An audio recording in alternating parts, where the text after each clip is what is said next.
So today, 1 year ago, I got a breast reduction and it helped immensely with my self-image and with my spine health, and I thought I would take you through the process that I went through to get it. So it took me more than a year from the time that I decided that I wanted a breast reduction to the time that I actually got a breast reduction, which is way longer than it needs to take if you prioritize it. But the process I went through was I reached out to this girl who I saw got a breast reduction, and asked her what her journey kind of was, what she went through for some advice. She told me everything that I needed to know. She was super helpful. I also got a lot of people talking about their breast reductions on my For You page, which was super convenient, and that also helped me a lot to prepare for it. Also, warning, this wasn't covered by my insurance. I have UHC, and both my chiropractor and doctors said it was medically necessary, but they said that they wouldn't do it unless it was cancer related, so I didn't get it covered. So if you're planning to get it covered by insurance, check everywhere. Even if there's a tiny clause that says anything, that could be a world of a difference. There was a customer service representative that I talked to way beforehand, and she never said anything about the cancer related stuff, so I had no idea about it. So if your insurance is going to cover it, you're going to want a letter from your doctor explaining why it's medically necessary. I also got a letter from my chiropractor, which doesn't hurt, and basically it was Gwendolyn's massive tits are causing spine deterioration, posture deterioration, and they're really bad for her health. And I also got my plastic surgeon to reach out for them and let him know that he deemed it medically necessary as well, which doesn't hurt at all. It's only going to help you. Initially, after I sent all of these letters to my healthcare, they sent a letter back saying that they would cover it, and then immediately after, pretty soon after, they sent a letter saying that they actually wouldn't cover it. And we didn't get a notification for this for some reason. I don't really know. So definitely check everything everywhere all at once. But then when it came down to the checkups and stuff, my plastic surgery was actually one of the safest people I've ever felt around in my entire life. His name was Dr. Beecher, so shout out to Dr. Beecher. People actually, I'm pretty sure, come from around the country, out of state, to specifically go to him. And I did at least 3 checkups, I think, and my tits were out. If you aren't expecting your tits to be out, you would assume, but I didn't assume. So when he was you gotta take that off, I was like, what? So he saw him, he was touching, because that's what doctors do. And then he also showed me some pictures of people that he had also gotten breasts reductified, so that I would have a basis to work off of and kind of a perspective, and I would know what I was getting myself into. I also asked him if he could take a picture of my breasts once they were exploded open. The description he used was it's if you took a grenade to your tits, which I'm sure that's not what it actually is, but he totally went for my sense of humor. So anyway, I asked for a picture of them when they were cut open, and he was absolutely not, for sanitary reasons, which I respect, but obviously I hate as well. Then again, a little bit before the surgery was going to happen, we realized that insurance wasn't going to be covering it, so we called them and we were you said that I could. And this representative, she was my absolute worst nightmare enemy. She was actually very well rehearsed in her job, but I hate her guts and she's my enemy. So I was you said that I could do this, and she was wrong, you don't have cancer and all of that stuff. Even though I'm pretty sure my mom was paying for the most expensive package, and you could tell that she knew what she was doing. So anyway, we had to get it rescheduled for the next month, which was super frustrating. And my mom ended up paying out of pocket $8,000 because she felt super, super guilty, which was super slay for me because I only had $2 to my name. So then the actual day of the surgery, my mom, my 2 younger sisters, and Beatrice, we all drove down to the clinic, and I was only allowed 1 person inside with me. So I was come on, Mom.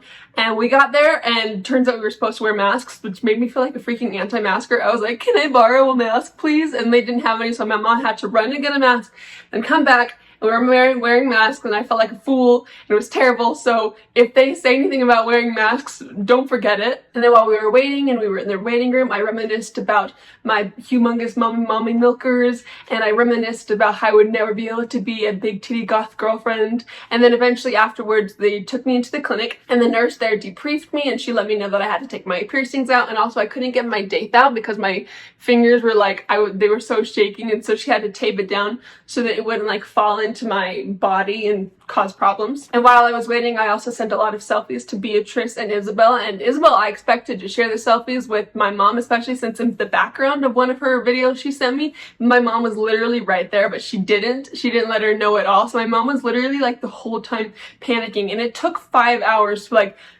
start to end for the surgery and waiting and stuff. So she was just panicking the entire time, and nobody told her what was going on, which I'm sure wasn't very slay. Then Dr. Beecher, my hero, came in, and he drew he traced some lines on me where they were gonna cut me open, and then they wheeled me into a room the surgery room, and it had a big light, ahead. I remember that.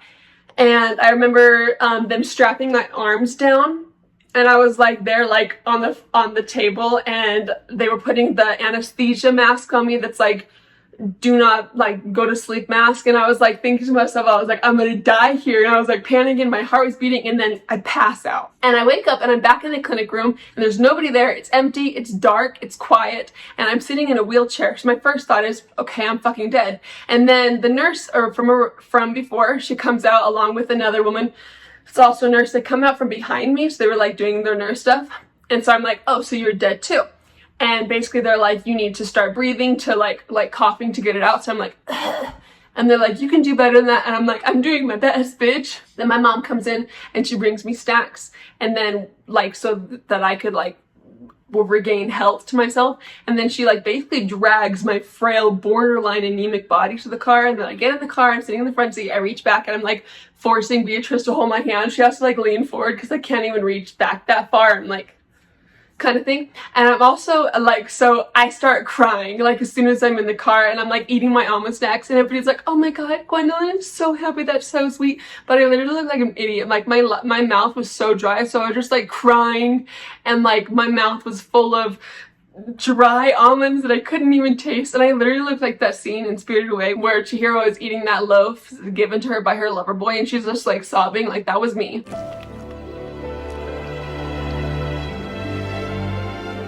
So anyway, the next few days I was taking prescribed drugs, and I was also wearing this compression bra that my doctor gave me. He gave me two. He also gave me a pair of socks, compression socks, and he gave me this breathing machine, actually. So this is the number they gave me, the fit. I could only find one of my compression socks, which is so sad because they're amazing. Also, there's a hole in the toe for whatever reasons. They can access your toes or something. I have no idea. I asked about it. I don't remember. All that I really cared about was the fact that there was a freaking hole in the toes. And then this sexy number that it clasps in the front. They gave me two, and I was literally bleeding out of my nipple. So like there were constantly blood stains on it, which was horrifying. And they also gave me this. And this is like a breathing machine to like help my body get back to normal. So first try. Okay. So anyway, that's what I had to practice doing. It's incredible. So anyway, back to storytelling. My body, I felt like I was dying. Basically, like every day, most days, my body would go into full panic mode, and I was like immobile for a full week at least. So it was like full panic mode. I would feel like I would have to pee, like my body was pushing out pee and there was no pee coming out, and I was dehydrated as well. And I had this terrible pain in my scars or my open wounds at the time, and there was nothing I could do about it. And it felt like bruises. They were just constantly being pressed down on. Awful feeling. I've only ever felt that way once before, and that was when I got hit by a car. So my body was just basically constantly freaking out, and I could only take showers sitting down.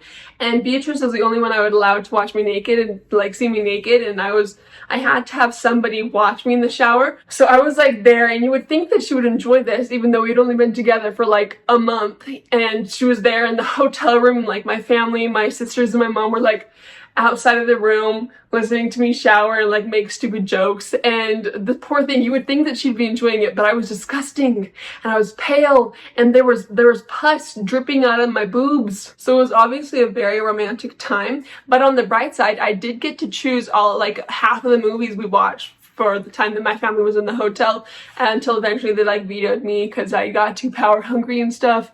And also it only lasted like, the pain only lasted like 5 days, and I was only immobile for like a little over a week. Like I like struggled to drink. It was kind of amazing because I had like a full service team on me all the time, except for Truly, who was pure chaos. She was my youngest sister on my mom's side.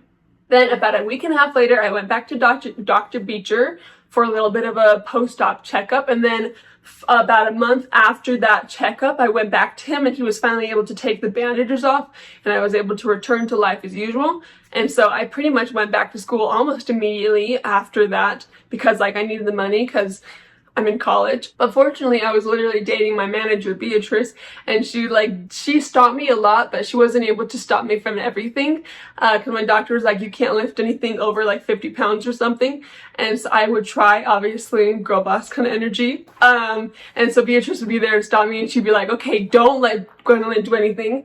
And obviously I would defy her power, but it's okay. So my boobs were super stiff for like a couple months afterwards, and they were like very like, you would think that, literally looking at me, like, you would think that I had gotten a boob job, because they were very swollen and they were very perky. So there was just like constant, what am I doing? So it was just like, the tits were titting, and then eventually they dropped, and they're doing their boob like stuff now. Basically the scars, so I have a scar, I'm gonna try to get up on this, we're spinning. So it's around my areolas, and then it goes down like here, and the one around my areolas is slightly paler than my skin, so it's a little bit more noticeable than the one that goes down here, from my areola to my inframammary fold, or like the area under my boob. But you can barely tell because it's really similar to the skin color. And also like boobs, like they like droop, you know how? And so you can't even like see the inframammary fold one, so like it doesn't look, it's not bad, and it's not even completely healed yet. And scars are beautiful, and they make me look a little bit more spicy and adventurous. But I'm very happy that I got this surgery done. It is one of the best decisions I've made in my life. I don't regret it at all. It feels amazing to not be teased and sexualized so much anymore, that might be partially because I'm not a minor anymore. But if you enjoyed this was helpful to you, or maybe you were just watching it to enjoy it, thank you so much for watching, and please consider liking as well. Thank you so much for watching. Goodbye.